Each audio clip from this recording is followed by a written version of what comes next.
There's something about mountains that teaches us what words cannot. Look at them, silent, unmoved, while storms rage across their peaks and winds howl through their valleys.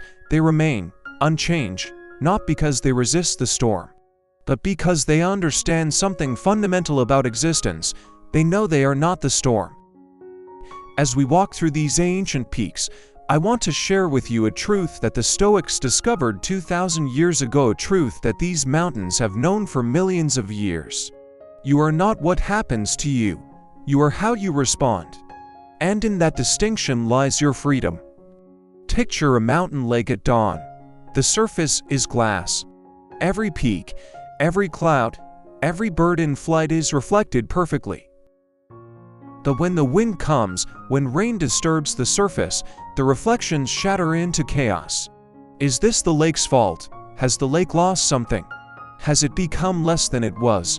No, the lake is simply responding to conditions.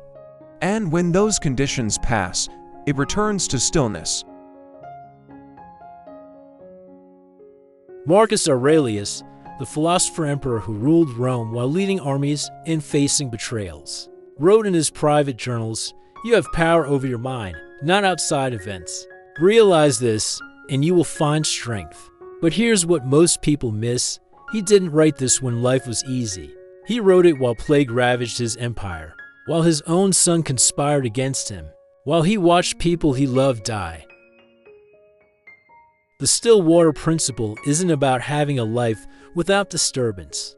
It's about not identifying with the disturbance.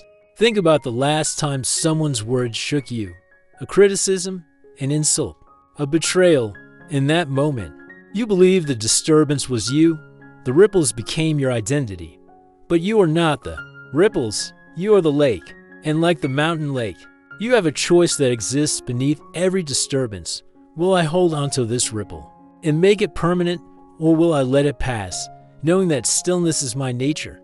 The person who angers you, frustrates you, disappoints you, they're just the wind, temporary, passing through. The question is, will you mistake the wind for who you are? See these avalanche paths carved into the mountain? Nature's violence written in stone and broken trees. And yet, do the mountains rage? Do they curse the avalanche? Do they plot revenge against winter? They let it pass. They let it go. Epictetus, who was born a slave and became one of history's greatest teachers, said something that sounds simple, but is revolutionary. It's not what happens to you, but how you react to it that matters. But he went deeper. He taught something called the Dichotomy of Control. And understanding this is like discovering you've been carrying a boulder up a mountain that you were never meant to carry. There are things within your control, your thoughts, your actions, your responses, your effort, your intentions, and there are things outside your control. What others think, what others do. The past, most of the future, other people's emotions, aging, death. Here's what happens when you forget this. You try to control what you cannot control, and you become enslaved by the uncontrollable. Every action by another person becomes your responsibility. Every outcome becomes your burden. You see someone being rude, and you try to control their rudeness by getting angry as if your anger will teach them a lesson. You see a project fail, and you try to undo the past by dwelling on what you should have done as if regret can alter time. This is the exhaustion of modern life. Not the work, not the challenges, but the attempt to control the avalanche. The mountain teaches us differently. It knows that some forces must simply be allowed to move through. Fighting them only ensures you'll be swept away. So ask yourself right now, what are you trying to control that you cannot control? What avalanche are you standing in front of, arms outstretched, believing you can stop it? And what would happen if you simply stepped aside? These stones beneath our feet are older than any human civilization. They've witnessed the rise and fall of empires, the birth and death of languages, the evolution and extinction of species. And from their perspective, our angers are whispers, our frustrations are moments, our grudges are Sparks in the vastness of time. Marcus Aurelius practiced something called the view from above. He would imagine himself rising higher and higher above Rome, above the Mediterranean, above Earth itself until all human drama became small. Not small as in insignificant, small as in proportionate. Your boss's criticism? A vibration in one moment of one day of one life on one planet. That person who cut you off in traffic. A brief intersection of two trajectories that will never cross again. The betrayal that haunts you? A pattern of neurons firing in a brain that will dissolve back into the universe. This isn't nihilism. This is freedom. Because when you see clearly, you realize that the thing you're angry about isn't as permanent as your anger. The situation will change. The person will change. You will change. Everything changes. Everything except this moment's choice about who you will be. Seneca, who was advisor to emperors and survived political intrigue that killed many of his contemporaries, wrote, "We suffer more in imagination than in reality." Think about that. Most of our anger isn't about what's happening.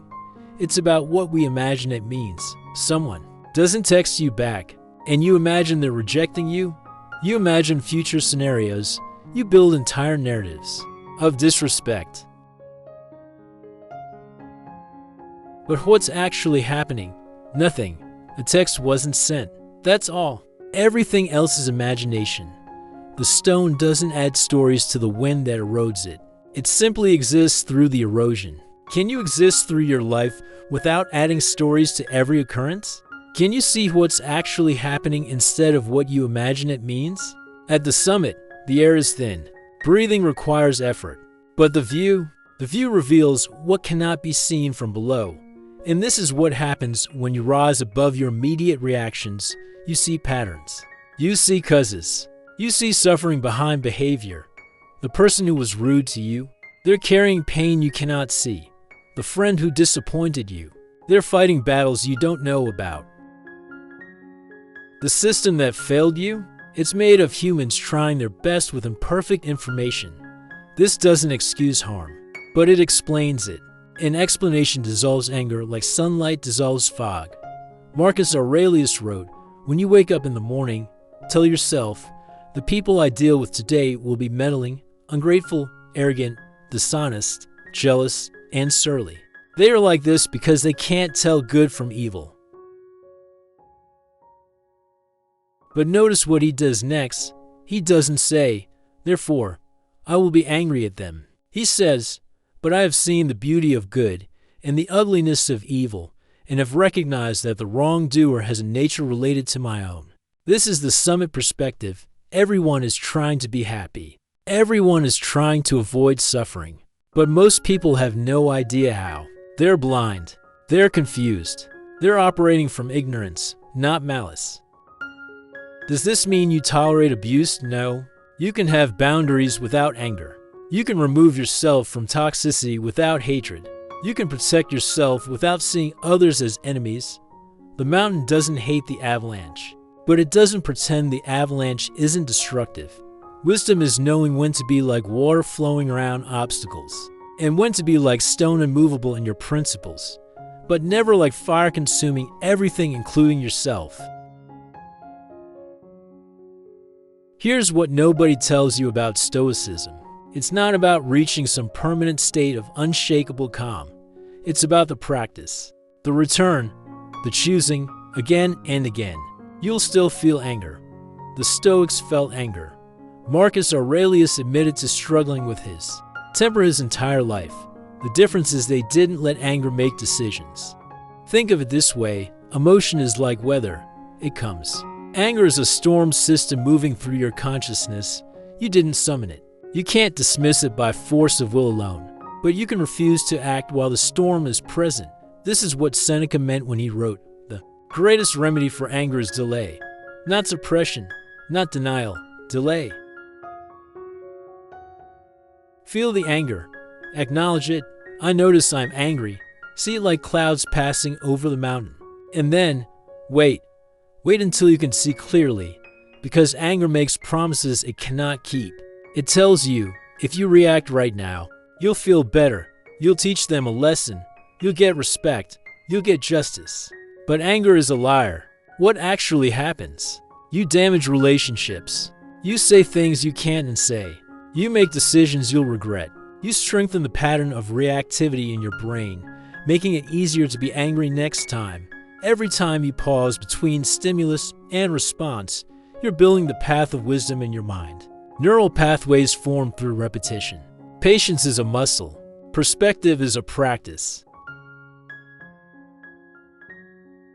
And here's the beautiful part. The more you practice, the quicker the storms pass. Not because you suppress them, but because you no longer feed them with your attention and belief. You stop believing anger's story about what it will accomplish. You stop identifying with the temporary emotion.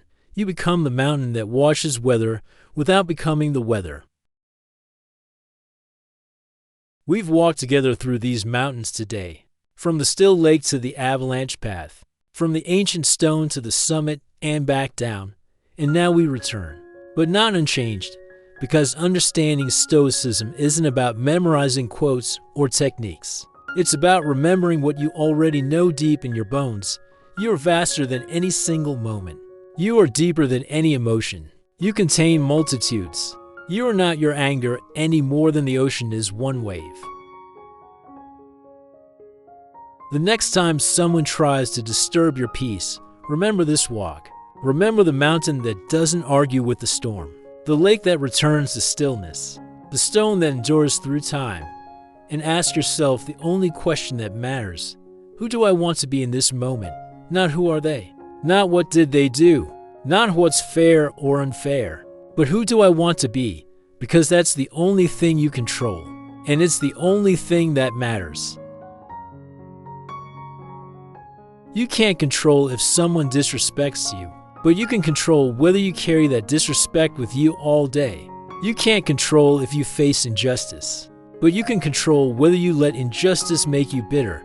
You can't control loss, disappointment, or pain, but you can control whether these things define you or refine you. Marcus Aurelius faced betrayal from those he trusted, epidemics that killed millions, the loneliness of power, and yet he wrote, "Confine yourself to the present," not because the present is always pleasant, but because the present is where your power lives, this moment, right now, this breath, this choice, this response. The mountain doesn't wonder if it will stand tomorrow. It stands today. The lake doesn't worry about future storms. It is still now. And you are not your circumstances. You are not other people's behavior. You are not your thoughts about these things. You are the awareness that contains all of it, the space in which it all appears and disappears, the mountain mind that watches weather without becoming weather, and nothing can disturb your peace unless you give it permission. So stand like the mountain, return to stillness like the lake, endure like the stone, and walk through this world with the quiet power of someone who knows. They are not the storm. They are what the storm cannot touch. The impediment to action advances action. What stands in the way becomes the way. Thank you for walking with me today. May you find your mountain mind. May you remember your stillness. And may you never again mistake the passing weather for who you really are.